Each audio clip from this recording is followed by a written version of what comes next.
What made Johnny Carson keep bringing the same stars back again and again? Was it talent, loyalty, ratings, or something darker in the late-night game? Carson smiled softly, but he knew exactly who could save a dull show, create chaos, and make America stay awake. These were not just guests. These were his secret weapons. Here are 15 guests Johnny Carson loved to invite repeatedly. Number 15. Jerry Seinfeld. Before Jerry Seinfeld became the face of one of the biggest sitcoms in television history, he was just another young comic walking into Johnny Carson's kingdom with a few minutes to prove himself. And in those days, that chair beside Johnny was not just a chair, it was a judgment seat. If Johnny laughed, America paid attention. If Johnny waved you over after your routine, your career could change before sunrise. Seinfeld's early appearances worked because he matched Carson's own taste in comedy. He was clean, sharp, controlled, and never desperate. Johnny liked comics who trusted the joke and did not beg the audience for love. Jerry's humor about tiny, everyday annoyances felt simple, but it had a quiet intelligence that Carson respected. He did not storm the stage like a wild man. He just stood there and turned normal life into something ridiculous. That is why Carson kept welcoming him back. Seinfeld gave the show something reliable, a modern comic who did not need shock value to get laughs. In the 1980s, when comedy was getting louder, faster, and more aggressive, Jerry arrived like a calm technician. He was not trying to embarrass Johnny. He was not trying to steal the show with chaos. He was trying to land jokes perfectly. And Johnny noticed. Every return appearance made Seinfeld look less like a random stand-up and more like a future star being quietly approved by late-night royalty. Long before viewers knew him as the man from Seinfeld, Carson's audience knew him as the clever comic Johnny kept bringing back. That was the real power of The Carson Show. It did not just interview stars. Sometimes it created them. Number 14. Jim Fowler. Johnny Carson loved control, but he also loved moments when the show completely lost control in a safe, hilarious way. That is exactly why Jim Fowler became such a perfect guest. Fowler was not a movie star, not a nightclub comic, and not a gossip machine. He was a zoologist and television wildlife expert who walked onto the set with animals that did not care about timing, applause, network rules, or Johnny Carson's dignity. That was the magic. Whenever Fowler appeared, the polished late-night format turned into controlled madness. A bird might flap near Johnny's face. A lizard might refuse to behave. A wild animal might crawl across the desk as Johnny leaned back with that famous nervous smile. The audience loved it because Carson, the coolest man on television, suddenly became vulnerable. He was still funny, but now he had to react honestly. Fowler gave Johnny a rare gift, surprise. A celebrity could prepare stories, a comedian could rehearse jokes, but an animal could ruin everything, and that danger made the segment feel alive. Carson's reactions were never fake. You could see the fear, curiosity, and delight all crossing his face at once. That is why Fowler returned so many times. He brought a different kind of entertainment to the show. These segments reminded viewers that late-night television did not have to be just talk. It could become a small circus, with Carson trapped in the middle, trying to stay elegant, while nature climbed over his suit. And somehow, Johnny loved it. Not because it was easy, but because it was unpredictable. Fowler made Carson look human, and for a host that controlled almost everything, that was television gold. Number 13. Joan Embery.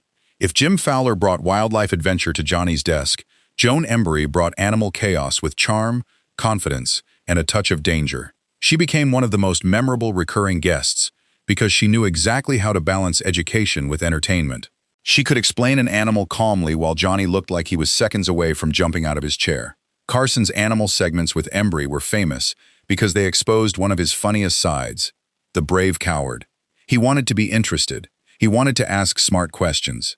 But when a huge bird spread its wings or a strange animal moved too quickly, Johnny's cool mask cracked. He became the audience's representative. He was fascinated, but he was also thinking, why is this thing so close to me? Embery was perfect because she never seemed rattled.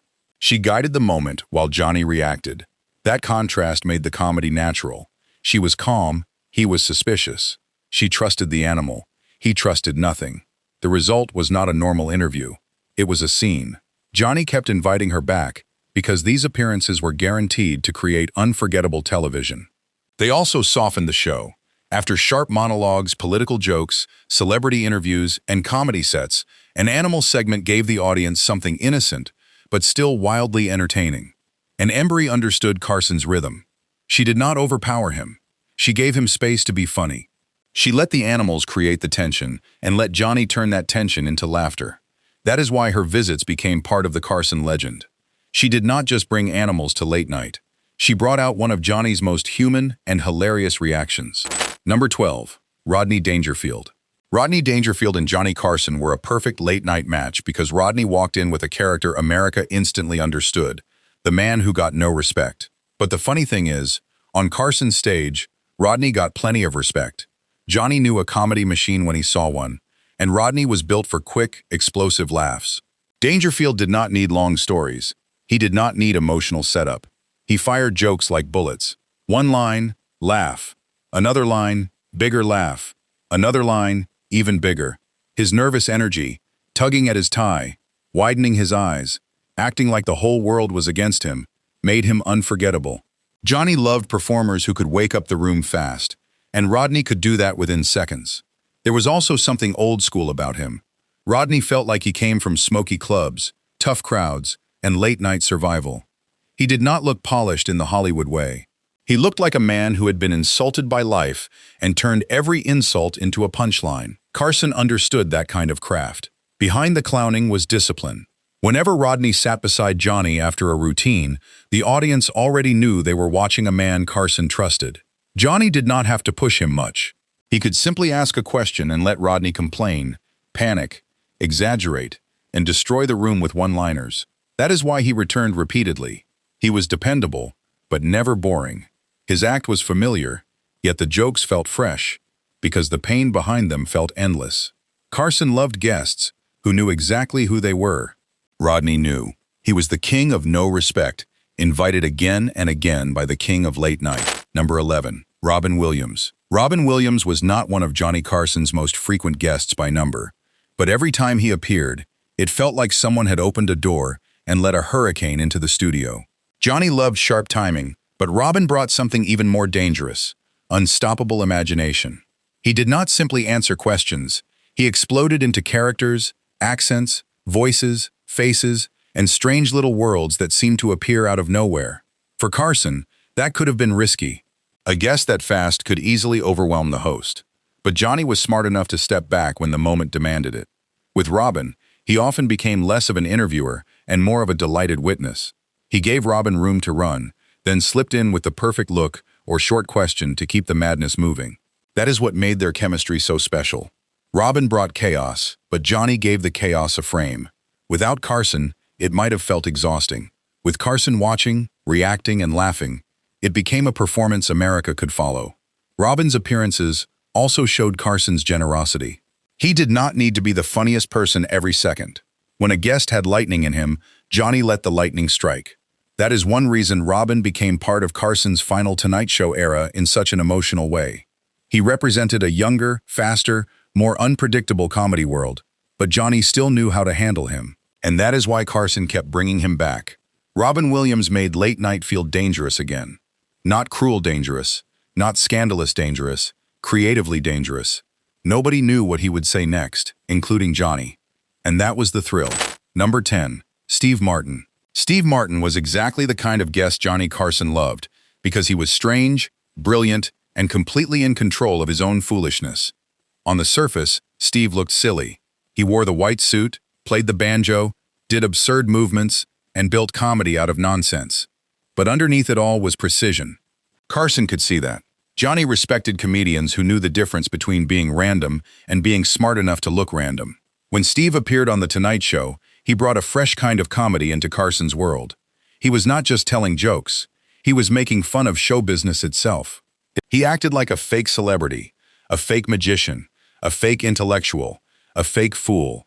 And the audience loved him because he seemed to be mocking the entire idea of performance, while still performing beautifully. Carson enjoyed that kind of intelligence. He could play along without having to explain it. Steve's weirdness gave Johnny something fun to react to, and Johnny's calmness made Steve seem even more wonderfully ridiculous. That contrast worked again and again. Steve also grew up on Carson's stage. Viewers saw him move from oddball stand-up to major movie star, and Johnny kept welcoming him through those changes. That repeated invitation said something important. Carson did not see Steve as a passing novelty. He saw him as a real comic artist.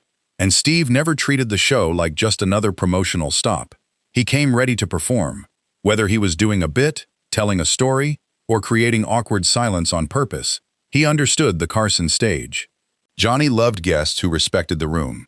Steve respected it by bending it into strange new shapes. Number 9. Burt Reynolds.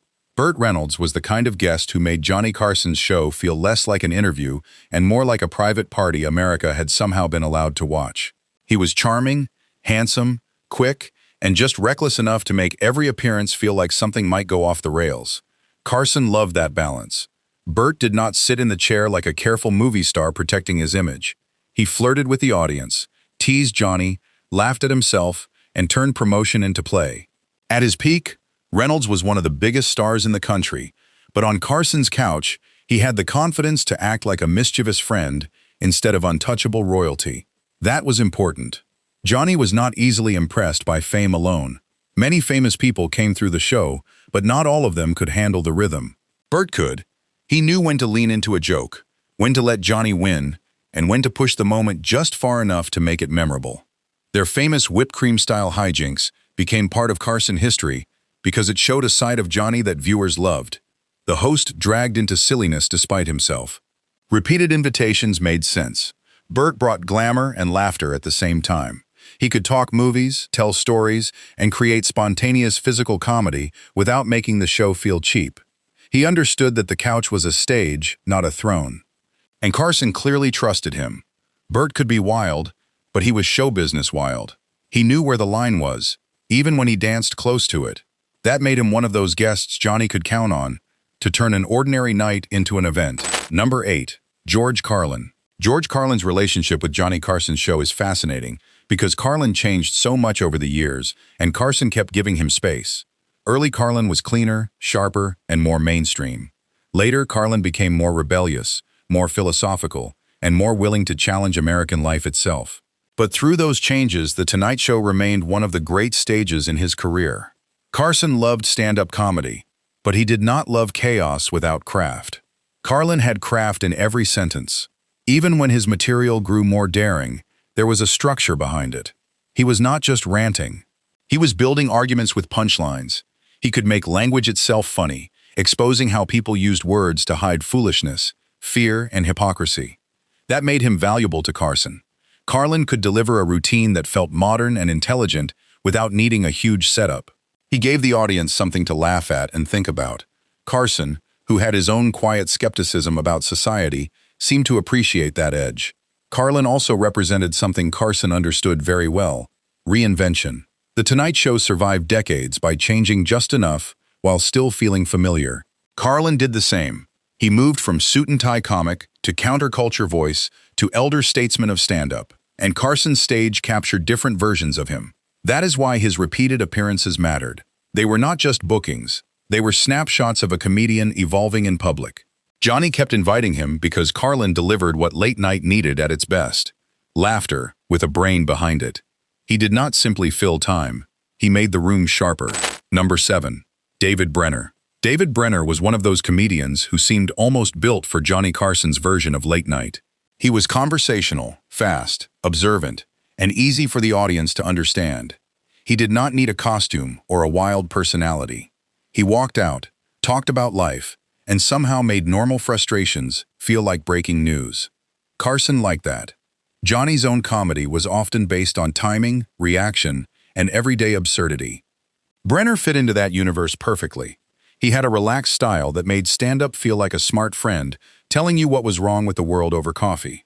But underneath that ease was a serious comic engine. Repeated appearances helped define Brenner's career. In the Carson era, a comic did not need a viral clip or social media following. A strong Tonight Show appearance could introduce you to millions overnight. Brenner became one of the performers Carson's audience recognized as part of the late-night family. When he appeared, viewers knew they were getting a professional. He also became important as a guest host, which says even more. Carson did not hand the show to just anyone. Guest hosting required trust. You had to carry the monologue, handle celebrities, keep the rhythm moving, and protect the Tonight Show brand. Brenner could do that because he understood the tone. What made Johnny invite him repeatedly was not just that he was funny, it was that he was safe in the best possible way. Not boring safe, professional safe. He could deliver, adapt, and make the room comfortable. In late-night television, that kind of guest is priceless. Brenner was not just another comic stopping by. He was part of the machinery that kept Carson's kingdom running. Number 6. Bob Newhart. Bob Newhart and Johnny Carson shared something rare. Both men understood the power of quiet. In a room full of performers trying to be louder, faster, and more outrageous, Newhart could get laughs by hesitating. His pauses were not empty. They were loaded. He made nervous silence funny. Carson, a master of reaction himself, understood how difficult that was. Newhart's comedy was built around restraint. He often played the reasonable man trapped in an unreasonable situation. That made him a perfect Carson guest. Johnny could ask a simple question, and Newhart could turn a small answer into a slow-building comic scene. He did not have to attack the audience. He invited them into his anxiety. That style matched Carson beautifully. Johnny never needed every guest to be explosive. In fact, he often seemed to enjoy performers who trusted stillness. Newhart gave the show a different rhythm. After loud entertainers and big personalities, his dry delivery felt refreshing. His repeated presence as a guest and guest host proved how much the show trusted him.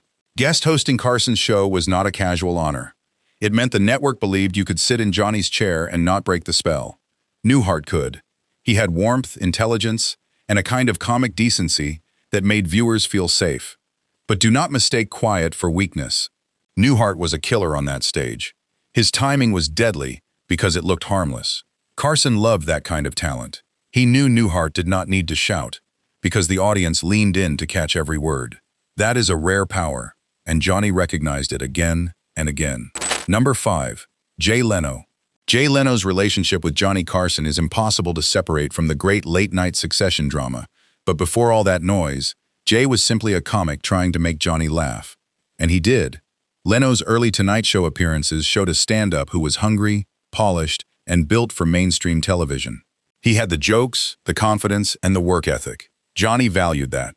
Carson respected comics who treated stand-up like a craft, not a hobby. Leno was famous for his relentless performing schedule, and that discipline showed. His jokes were quick, accessible, and packed tightly. He could walk out, hit the audience fast, and leave no dead space. That is why he became more than a repeat guest. He became a regular guest host. For Carson, that was a major sign of trust.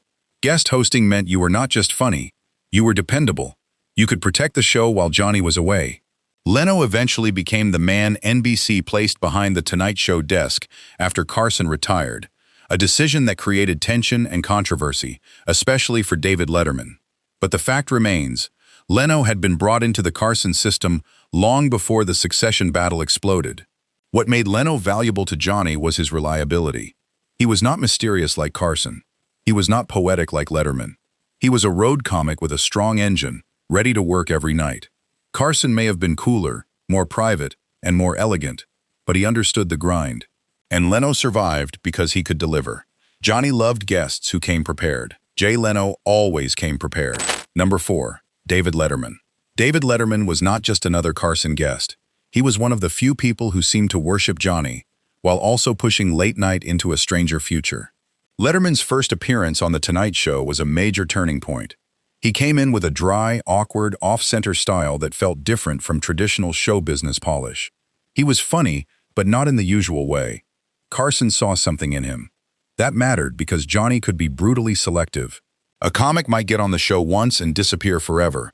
Letterman returned, guest hosted, and eventually became the host of his own NBC late-night program after Carson. To many viewers, he felt like the natural heir to Johnny's throne. Their chemistry was built on respect. Letterman did not try to out-Carson Carson. He had his own nervous, ironic, Midwestern weirdness. Johnny seemed amused by him, almost like he was watching a younger cousin who had taken the family business and made it stranger. Letterman's humor could be silly, sarcastic, and uncomfortable, but it had intelligence behind it. The controversial part is what happened later. When NBC chose Jay Leno to take over The Tonight Show, Letterman's dream was crushed. Carson's sympathies were widely believed to lean toward Letterman, and Letterman carried Carson's influence for the rest of his career. That gives their repeated Tonight Show moments extra emotional weight. Carson invited Letterman because he saw more than a comedian. He saw a future late-night force. Letterman did not just make Johnny laugh. He extended Johnny's legacy into a new generation, even if the official throne went somewhere else. Number 3. Joan Rivers. Joan Rivers is one of the most complicated names in Johnny Carson history because for years, he did not just invite her back, he helped make her. Her early Tonight Show appearances were career-changing. Carson recognized her speed, her nerve, and her ability to say what other performers were too polite to say.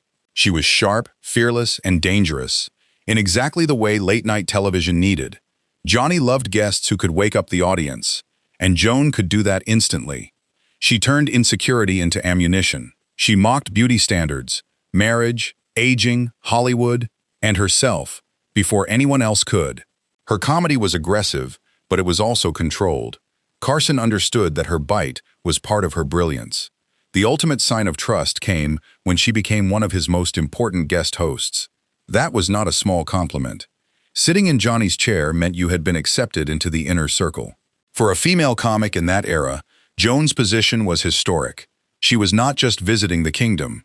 For a while, she was allowed to guard the throne. But then came the rupture. When Joan launched her own late-night show on Fox, Carson felt betrayed. The friendship collapsed, and the band became one of the coldest stories in talk show history. That controversy can make people forget the earlier truth. Before the fallout, Johnny repeatedly welcomed her because she was brilliant television. That is what makes her story so powerful. Carson loved her talent, promoted her, trusted her, and then never forgave her. In late night, loyalty could be as important as laughter. Joan Rivers gave Johnny both for years, until ambition broke the relationship forever. Number 2. Bob Hope. Bob Hope was already a giant before Johnny Carson became the king of late night. That made their relationship different from the younger comics who needed Carson's blessing. Hope did not come to the show as a discovery. He came as a monument. He represented an older show business world, radio, vaudeville, movie comedy, wartime entertainment, and perfectly timed one-liners delivered with machine-like confidence. Johnny kept inviting him because Hope was television history walking through the curtain. For Carson's audience, a Bob Hope appearance connected The Tonight Show to a larger American entertainment tradition. Hope had entertained troops, starred in films, hosted specials, and mastered the art of the topical joke long before late night became a battlefield. But here is the spicy part. Hope's style could feel old-fashioned next to Carson's cool, spontaneous rhythm. Hope was famous for prepared jokes, cue cards, and polished bits. Carson's best moments often came from listening and reacting. That contrast sometimes made their segments feel like two eras of comedy sharing the same couch. Still, Carson understood the value of Hope. He was a guaranteed name, a legendary presence, and a reminder that Johnny's show stood at the center of American entertainment. Inviting Hope was not just about laughs.